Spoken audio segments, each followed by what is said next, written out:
Alrighty, Gridiron 360, Bill and Dave going through NFL free agency in the NFC North. And we come to our final team in this division, the Green Bay Packers. Currently sit at number 30 in this year's NFL draft in terms of their pick, and in terms of their salary cap, they are number 24 out of 32 teams, sitting with $20 million. Now, as we look through their free agency list, some players there. We've noted that, they're going to probably be looking for linebacker, O-line, wide receiver, and based on what we're seeing here, that falls in suit. You got a guy like Brian Bulaga, who's probably their top O-lineman that's on the free agency market. Yep. Tramon Williams at cornerback, again, one of their more premier guys, but older. I mean, this guy he's 37 years old, Williams. Yep. So several wide receivers, tight ends on the list. Geronimo Allison at wide receiver, Mercedes Lewis at tight end. You've got Tanyan at tight end. You've got Kumaro at wide receiver. You got Ryan Grant at wide receiver. You got Alan Lazard at wide receiver. Let's start there. Oh, man, I just feel like Geronimo Allison has been a bust since they've drafted him. I don't know if that's a guy they'll stick on to. You look at these guys like Jake Kumaro and even Lazard, who really kind of made a little bit of a name for themselves this year with their top receiver. You had him, Devontae Adams, brain fart. Too many names. Yeah, he had some injury concerns at the beginning of the year and throughout the year till he kind of got fully going at the end of the year. So these guys, Kumaro and Lazard, saw some time. And in my estimation and what I saw, those pieces are they're young guys. They're going to be less expensive and I think they're much more valuable to this team if they were to have receivers back there for Aaron Rodgers than a guy like Geronimo Allison. Yeah, here's my thing about receivers. I agree with you, but here's the problem is they've got Devontae Adams, who is elite. Mm-hmm. I'm even going to scratch the injury thing. I mean, I remember when he got it turned out to be turf toe. I remember the injury. I think that was actually, it wasn't against the Bears, San Francisco. Yeah, it was a big game. I knew it was a big game. And I remember, he grabbed his toe, and you thought, oh, he's going to walk in. Maybe someone stepped on him, and then all of a sudden he was having injury problems for 5 straight games. Mm-hmm. But here's the interesting thing is they've kind of been here for a while where they've had that one receiver. They had, back when they had him as the number 2, and they had Jordy Nelson as number 1, and then they had Randall Cobb as their slot. There was a clear progression. I think the problem is since that Jordy Nelson move, 2-3 years ago, Devontae Adams has been very good. No doubt about it. But there's not been that development that they've traditionally had coming from under a guy that is their slot and their other. Yeah. There's no 2 and 3 that are, solid. And that's one of the reasons I say Kumaro and Lazard saw some time this year, not just because of the injury, but I don't think they had a solid beat on who was that guy. No, and I think the interesting thing with them is, they, to me, are very much like the Patriots, and you and I had a discussion, and we'll touch on this a little bit later. But these aging quarterbacks that are elite, and Aaron Rodgers obviously being one of them, aren't really kind of at the point where they can be patient with the let's develop these guys. They're we got to win now. And, that phrase, the more things change, the more they stay the same. We saw a lot of change out of Green Bay offensively, but let's be honest, when it came down to it and it was time to go up against head-to-head with the good teams, it all got put right back on Aaron Rodgers' shoulders, and his receivers couldn't deliver. Right. This is a team that's tried to go and fill that tight end spot for years. They've been trying to do this. Years. Jimmy this year. And he's no good. And I'm sorry, he's not a free agent. No, but I'm just saying, and then they brought in, what was the other tight end that played for them? He is a free agent. He was on the list. Yeah, Mercedes Lewis. That guy was a retread 7 years ago from Jacksonville. Yeah, and he, he's just, at some point, Aaron Rodgers is going to be like, you've got to do something for me. And what I see is a fair amount of offense on this list. We'll talk about on the defensive side here in a second. But, you got a Bulaga, how is an Aaron Rodgers going to respond? And again, I go through the mind of Tom Brady too, watching year after year his team get depleted. If they don't sign Bulaga, it's going to be like, okay, well, what's your solution? Right. Because if you leave me unprotected, I'm already having to play for my life when it comes down to trying to compete for a title. And understand something. This is probably, from a statistical standpoint, it reminds me a little bit of Marino, a guy that's thrown up incredible numbers, but really has won very little for as long as his career's been. And every year of them going 11-5. I mean, look, they don't go 7-9 very often. I mean, they are usually a double-digit win team throughout most of his career, and they've only been able to get over the hump once. And that was a long time ago. So it just, to me, like, what's the patience level with an Aaron Rodgers? And unlike the Brett Favre to Aaron Rodgers, which was a gift, there was a transition plan. There is nobody on that bench that's taking that over right now. No. So what do you do, Well, I mean, I think their best bet right now would be to focus on re-signing a guy like Bulaga. Maybe, and in free agency, work the wide receiver and O-line situation. Yeah, but this is not a team that's usually been a splash team in free agency and still don't. It's not, but there's not very many splash wide receivers in free agency. Besides Amari Cooper, you have A.J. Green, but I still, he's older. We don't know with A.J., right. And if they tag him, then you got like a guy like Robbie Anderson coming in next. I mean, he's not out of control good. Yeah, but you're going to pay a lot of money for a number 2 guy. Right. So, but you could probably, but if you're going to do that, then a guy like that, Emmanuel Sanders, makes sense for me. If you're going to pay some money for a free agent wide receiver, I would go with somebody more consistent, like a slot guy that can get the job done, and maybe try to work a little more on the offensive line in free agency if they have room. I mean, there's a lot of guys. There's linebackers on this list, and we just touched on it before we started this podcast. Blake Martinez, inside linebacker, number 26, still on his rookie deal, showing $680,000 on the cap. Yep. And we just pulled up the average for that guy will be $11 million. That's a huge jump. He's really good. Now, whether they have the room to pay that for that guy, they're going to have to sacrifice a lot. So he may end up going. But then you got other guys, B.J. Goodson from Clemson. They brought him in this year. He was okay. He's been okay. I love B.J., but he's just not been great. So I don't know that they'll go get him. You got Fackrell at outside linebacker. I think that they may end up having to let Martinez walk if they focus on things, like I said, like a line in free agency and wide receiver. Linebacker is something in the draft that you might be able to find a good linebacker that you can start as a rookie. But if you look at what they've done over the last 3 years, and I think and the question is this their plan? They have gone really heavy on defense. They've basically, I think Tramon Williams walks because they have invested. I mean, they invested 2 first-round picks, or was it a first and an early second, 2 years ago on the 2 corners. One of them from Iowa, and I forget where the other kid's from. So Jackson, wasn't it? Yeah, they've been investing in that position a lot. They don't have a lot on the defensive line that needs to be that is open for replacement. No, because the point is, do you want to allow that defense to soften after you spent all that investment? And so the their question defensive front with the moves they made last year for what was it, the Smith guys? Is it Smith? Yeah. Jadarius, the guy from Baltimore. Yeah.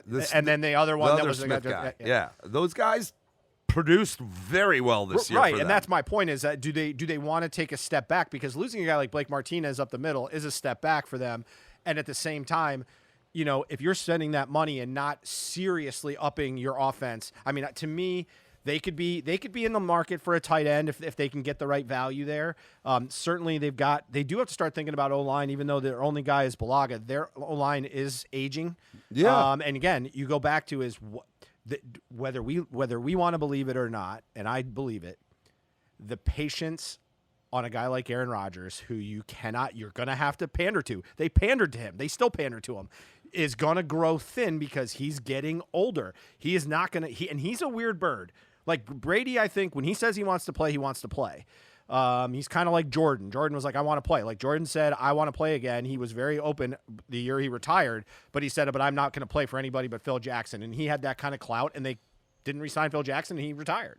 Now, granted, forget the Washington Wizards thing because that was years later. But my point is, I see Aaron Rodgers like that. That what's his patience level, which then puts pressure on this Green Bay front office to solve these problems. Well, yeah. I mean, you're talking about and he's not going to make him happy. You got to make sure he's protected with the O line, and he's got people in the backfield now. Yep. And so he's got to have weapons. You mentioned tight end, but I think first and foremost behind. He needs a number Adams. 2 receiver. Yeah, he needs a number 2. So and I don't if his patience is thin, bringing in a rookie wide receiver, even if it is Jerry Jeudy, if they were to get somebody like that, I don't think that's going to do it for him. I think he needs somebody. He doesn't. He wants somebody that's going to come in and play right away. Yeah, that knows what they're doing. Build rapport with. Yes. Yep. That's why I said a guy like Emmanuel Sanders seems like one of those type guys could be a good play for them. Because again, I don't think those they've got the downfield guy. I think you need somebody that's versatile that can do other things. If I was to pick, he doesn't need the fastest receiver in the world, but he needs a guy that will be where they're supposed to be. And that's Brady's thing. You always look at his receivers, and I mean, other than really Randy Moss, who has he had that's been elite in the last 12, 13 years? But his receivers were clean route runners. They were always where they were supposed to be. And because he's like, I'll hit you. Now, we've seen some arm strength go away from Brady, but I'm not seeing that any major decline so far in Rodgers with his arm strength and ball placement. So, but the point is, if you're going out and spending in free agency, and this is true for every team, if you are paying for a guy in the first couple of days, which to me, you mentioned a guy like Emmanuel Sanders, he's going to be one of those guys just because that's just where the market is right now and where his level is versus the market, you're going to be overpaying. Green Bay doesn't do that. And so that's where this clash of the Green Bay way of doing things, again, it's you got an older guy. And you really look at it like Brett Favre was actually protected with some pretty good receivers later in his career. Yeah. They had some really good, they had guys like James Jones, who was a nobody for years because he was playing third fiddle, and all of a sudden he became the go-to guy and he could play that role. Yeah. And so like guys like that developed. You had the Donald Drivers and those kind of guys. Like now, this is the first time in a while I've seen Green Bay where they're really kind of iffy at that wide receiver spot beyond one guy, and that's not good. So, I kind of laid out what I think. What do you think they're going to do in between free agency and the draft? I think they're going to re-sign Balaga because I think there'd be too much of an uproar with that. They are pretty good at signing their guys. My question is this: are they going to go out and spend on a wide receiver in the free agent market, and are they going to get a guy that's going to make Rodgers happy?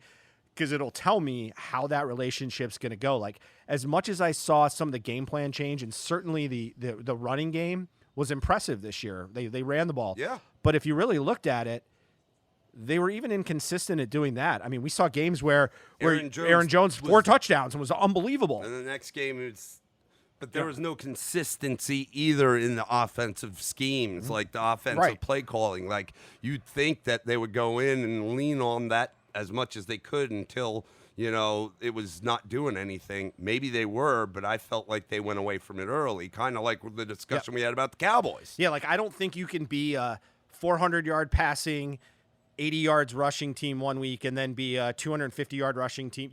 Because what's going to happen is you're not going to get consistency in your offense, and then that one game where you need one of them to show up, neither one shows up. And so that's kind just of been as the anything in life, it's about reps. Yep. Reps. And nothing's going to do better for you than actual game time reps that mean something.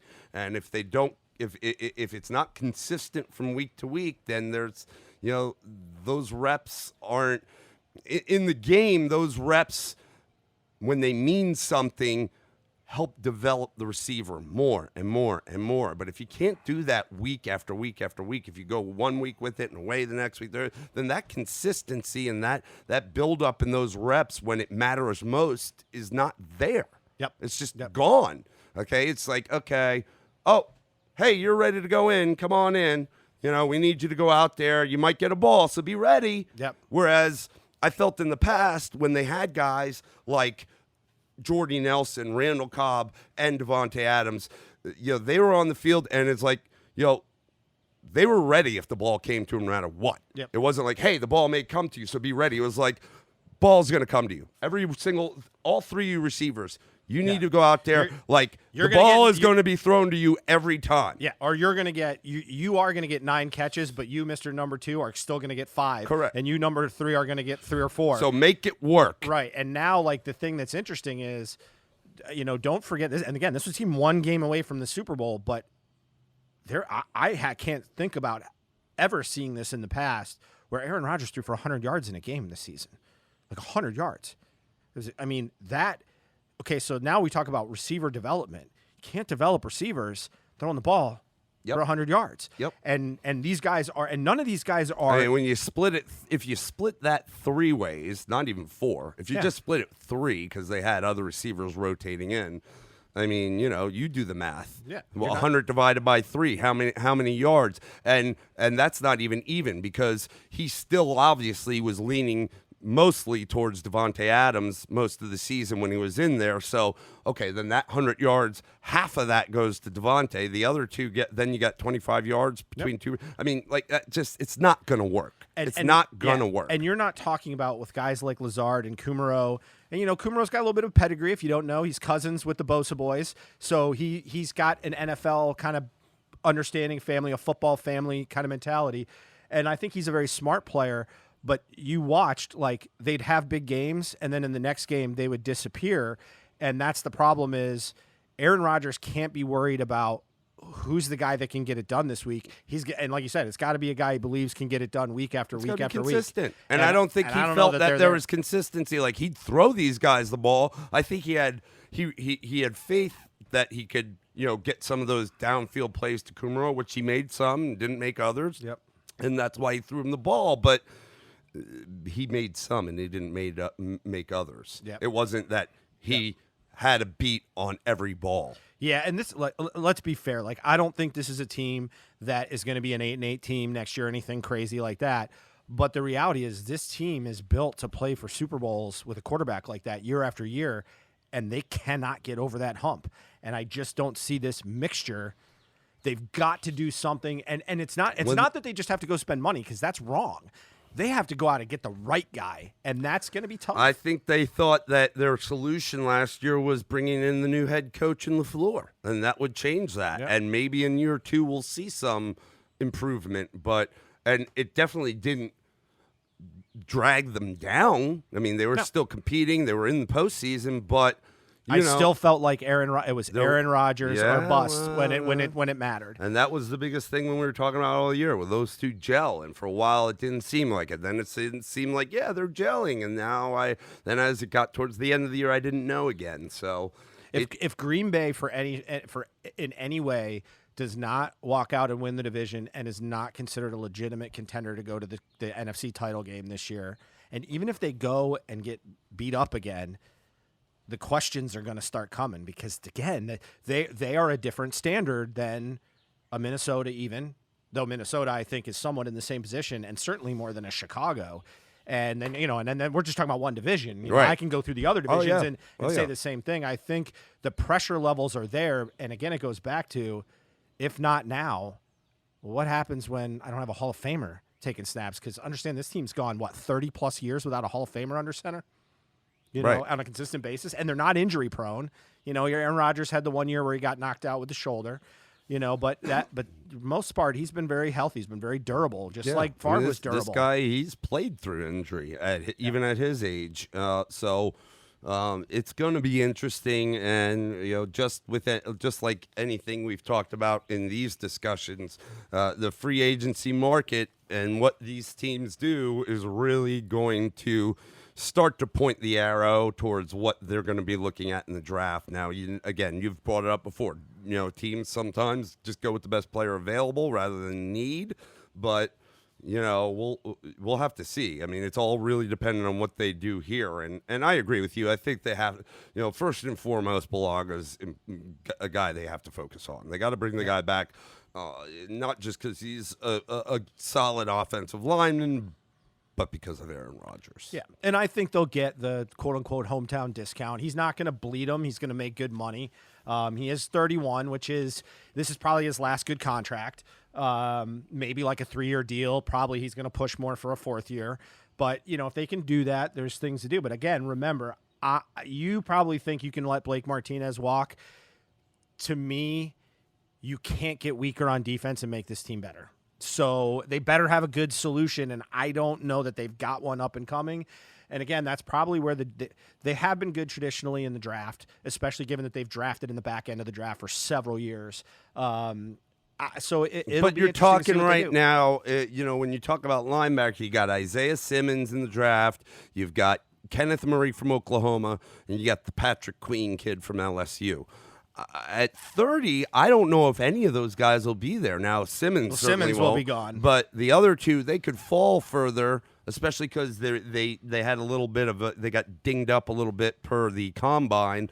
But even then, I don't know if they'll fall all the way to 30. Yep. So then you're talking about the next best guy in line. You just have to kind of evaluate. But I don't know. I agree. The problem is they're going to have to make that decision. They don't want to let him walk, but that's a lot of money with Martinez that they're gonna lose a ton of other pieces if they re-sign him. Now he may be worth that, but like we said before, they had some great pickup in Zadarius Smith and the other Smith, and if they can shore up the back end as well, then maybe they can let Martinez walk and get someone else to fill in the middle. That's solid.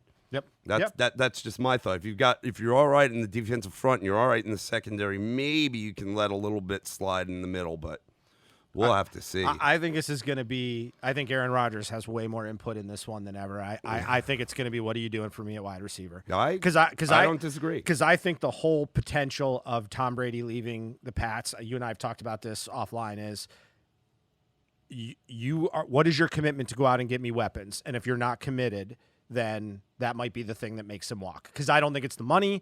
I think it's all about, are you going to put me in a position to win a championship? And if not, then I'm gonna either look for a team that can do that, or I'm gonna go finish my career somewhere that makes sense for me personally. And maybe that's a West Coast thing. But I think like Rodgers is probably putting his thumb on that. I mean, I kind of felt like it was Rodgers, and then I did get this impression on the sidelines. It was Rodgers and then the coach trying to figure out what is Aaron like, and I don't know that that's a good recipe. No. But I got to give him credit. They went to the NFC title game, so clearly something worked. I know, and I appreciate the player of Aaron Rodgers, but I feel like, this is a guy that is been constantly in the limelight since he took over for Favre. He's all over, State Farm ads. The ego got the high profile girlfriend. The ego has been lifted and lifted and lifted, and it becomes more of it's the NFL, man. It's all about me. And this is why, and I'll kind of just end with this, is in my side is this is why I love a guy like Drew Brees, because I would never have a belief or a conversation like this about a guy like that who goes out there and there are always one or two guys away, but that dude just goes out and competes, and he looks like he loves the game. He talks like he loves the game. He loves the community, and he just goes out and play. And to not have that in your locker room is a benefit. It's a benefit. Now, granted, Brady wins titles, so you kind of got to take the good with the bad. But at the same time, Brady's never bled the Patriots like he could have. No. If anything, he's done them favors. Yeah. I mean, this is, I mean, when we were talking about, when we had that cast this year about the Saints game where he broke those records, and we almost got a little welled up in appreciation for a guy like Drew Brees. Unfortunately, as great as Rodgers is, I don't think I'll ever feel that way about him. No, I think he's a different bird, and, to each his own. I don't really have a problem with that. But I do think he does question, why am I going to play this? Because I think most athletes would at this time. That's where you kind of start to make that decision, like, is this worth it, or am I on my way out? What am I really playing for now? I made the money, I'm a Hall of Famer, I'm all these things, like, so now what am I playing for? And that's why I think there's going to be some pressure. I'm just betting there's going to be pressure, and the question will be, what do they do, and how does he react to that? Yep. Well, I think there's been a lot of pressure in that organization for a while because of him, so it's not new. All right, that wraps up the NFC North. Where do you want to go next? South? Let's just go south. Let's go south. It's warmer. Nice, even though it just can't stop raining in the south. Awesome. Thank you, sir. We'll see you next time on the Gridiron.